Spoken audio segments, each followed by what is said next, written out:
तो पिछली वीडियो में हमने ये बात की थी कि time series decomposition, time series analysis क्या चीज़ होती है, टाइम सीरीज़ का डेटा किस तरह का होता है। अभी इसमें हम बात करेंगे कि टाइम सीरीज़ हम किस लिए करते हैं, उसमें से क्या उसके कंपोनेंट्स होते हैं और इन चीज़ों के बारे में। पहले इसकी आउटलाइन देख लेते हैं कि आउटलाइन में क्या होता है। पहले टाइम सीरीज़ डिकम्पोजिशन के बारे में बात करेंगे कि वो क्या होती है। फिर उसके कंपोनेंट्स देखेंगे कि कंपोनेंट्स उसके क्या कहते हैं, जिस तरह ट्रेंड, सीजनैलिटी हो गया। उसके बाद साइक्लिक नेचर जो होता है वो देखेंगे।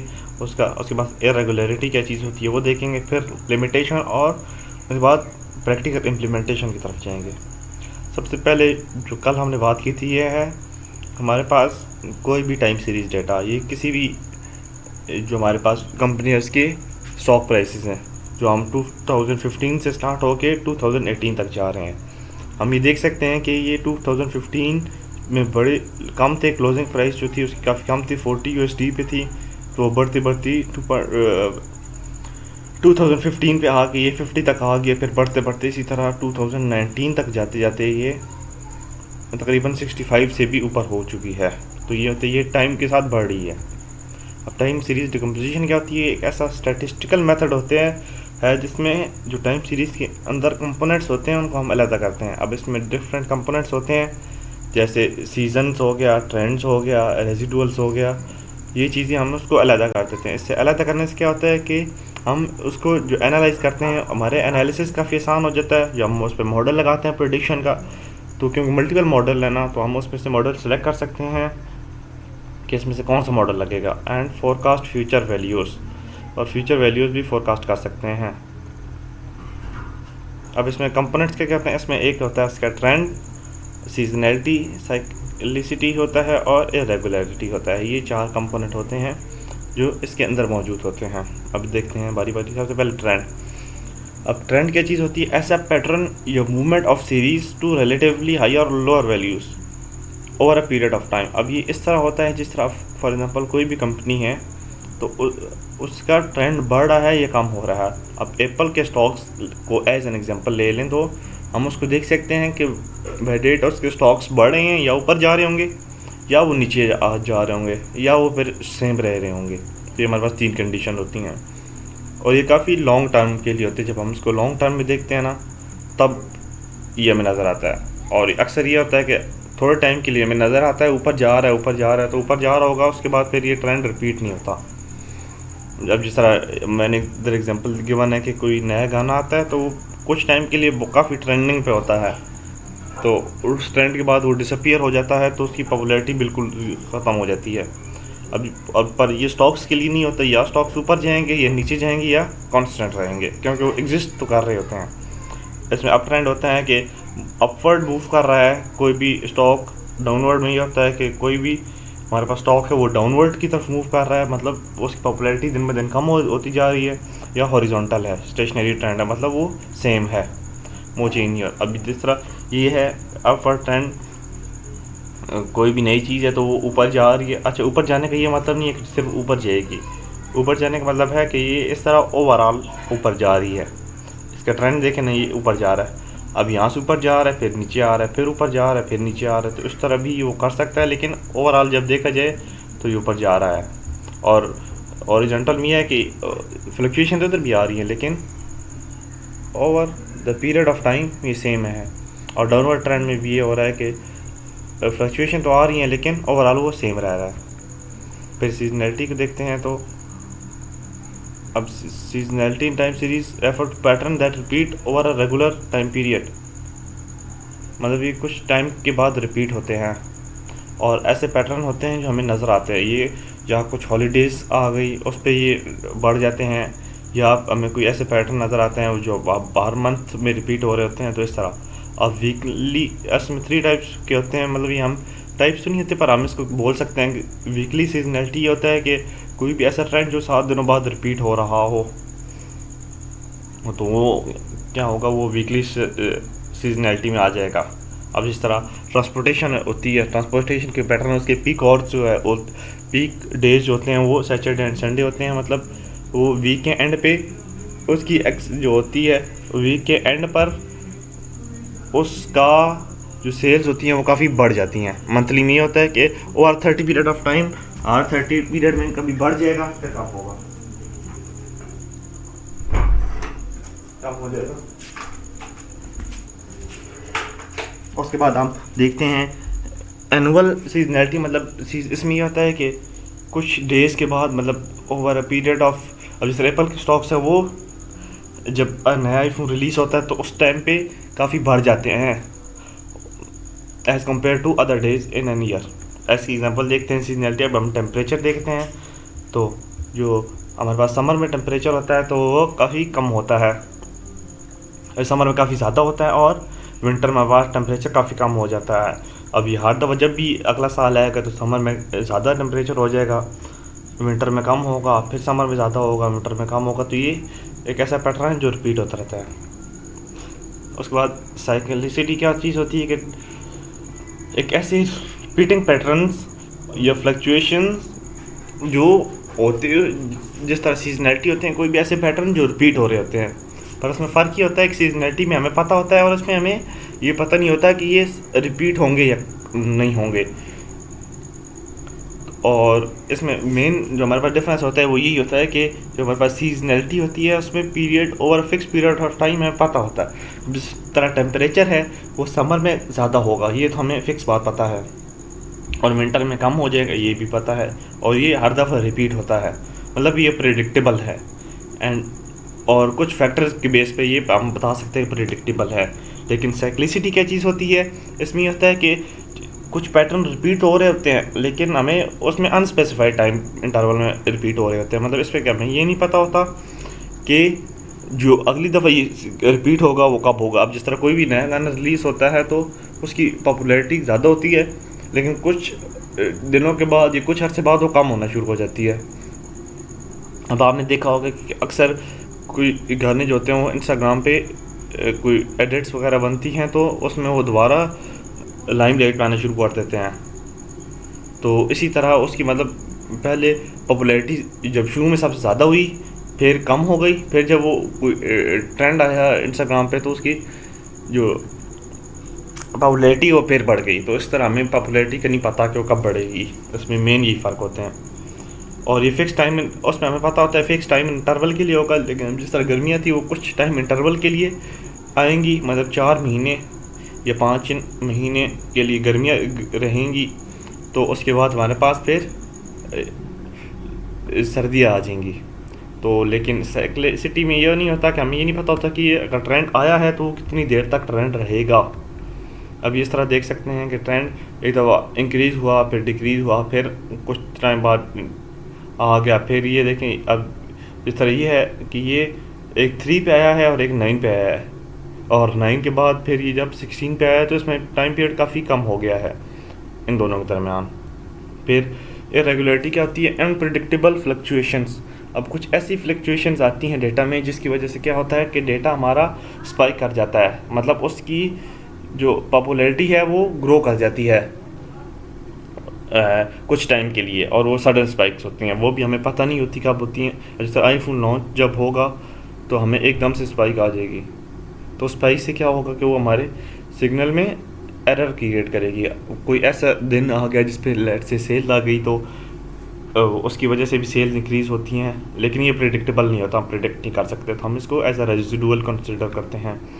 इस तरह ये देखें कि 1 पे काफ़ी इंक्रीज़ हो गया, फिर रैंडम डिक्रीज़ हो गई, फिर इंक्रीज़ हो रही है, मतलब रैंडम फ्लक्चुएशन होती है, इसको हम प्रेडिक्ट वगैरह नहीं कर सकते। अब इसको हम एक टेबल की शक्ल में देखते हैं कि जो हमारे पास ट्रेंड होता है वो फिक्स्ड इंटरवल के लिए होता है। पहले इसकी लिमिटेशन देख लेते हैं। लिमिटेशन ये होती है कि सडन स्पाइक्स और अनोमलिटीज कैन डिस्टर्ब पैटर्न्स रिड्यूस, मतलब इसमें हमारे पास सडन जब हमारे पास फ्लक्चुएशंस आती हैं उसमें डेटा ख़राब होने के चांसेस ज़्यादा होते हैं। और अडाप्टेबिलिटी, क्योंकि जो हमारे पास टाइम सीरीज एनालिसिस है वो हिस्टोरिकल डेटा पे ज़्यादा करता है, मतलब सारी लर्निंग हिस्टोरिकल डेटा पे करता है, तो जो रैपिड चेंजेस होती हैं उसको डिटेक्ट नहीं कर सकता।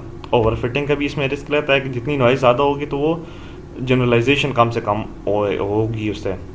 और इसको काम करने के लिए अच्छी क्वालिटी का डेटा चाहिए, और ये कुछ अक्सर ये होता है कि एक वेरिएबल की बेस पे बताता है, एनालाइज करता है एक वेरिएबल के बेस पे, और अक्सर ये एक वेरिएबल की बेस पे हमें बताता है कि उम, और डिफरेंट के दरमियान जो इंटरेक्शन होती है, जिस तरह विंड स्पीड और ह्यूमिडिटी के दरमियान जो इंटरेक्शन है, तो उसको ये कैप्चर नहीं कर पाता।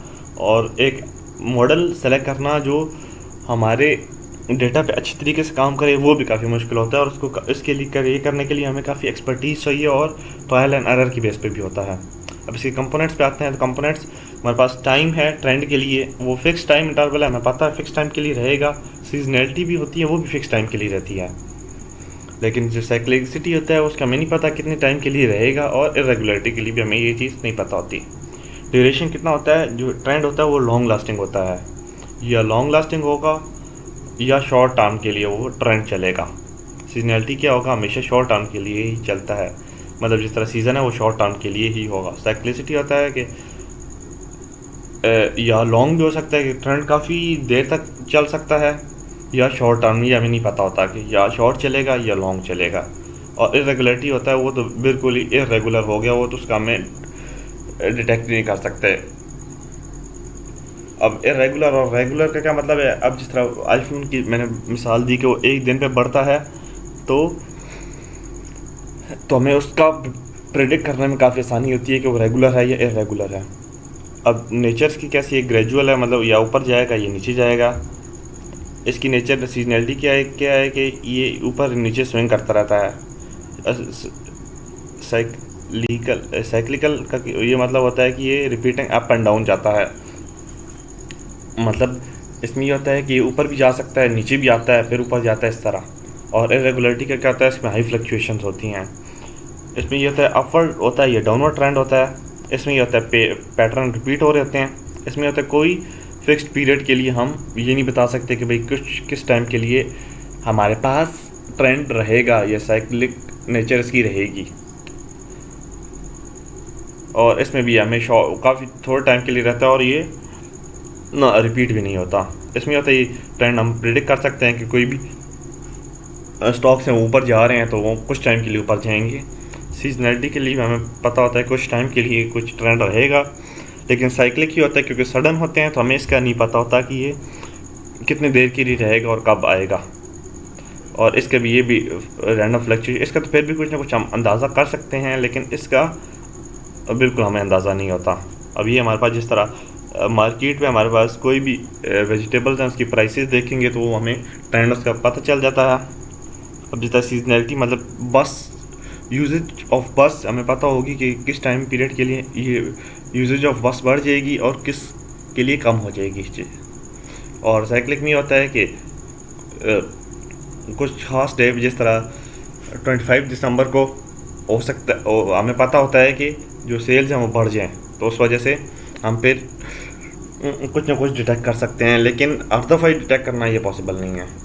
इसमें हम और इम्प्लीमेंटेशन के लिए मल्टीपल लाइब्रेरीज यूज़ करेंगे, जिस तरह याहू फाइनेंस हो गया जो फैच करता है market historical stock market data from Yahoo finance. नंपाई क्या करता है, एरे मैनिपुलेशन के लिए हम यूज़ करते हैं।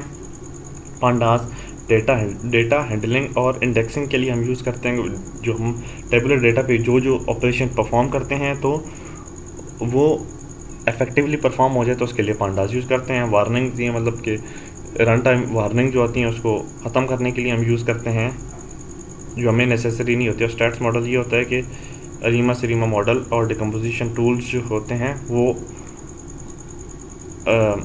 स्टैट्स मॉडल के ज़रिए हम इम्प्लीमेंट करते हैं। अब इसकी इम्प्लीमेंटेशन की तरफ जाते हैं, तो इसकी इम्प्लीमेंटेशन में ये होगा कि सबसे पहले हम याहू फाइनेंस को हमने इंपोर्ट कर लिया और मैटप्लॉटलिब को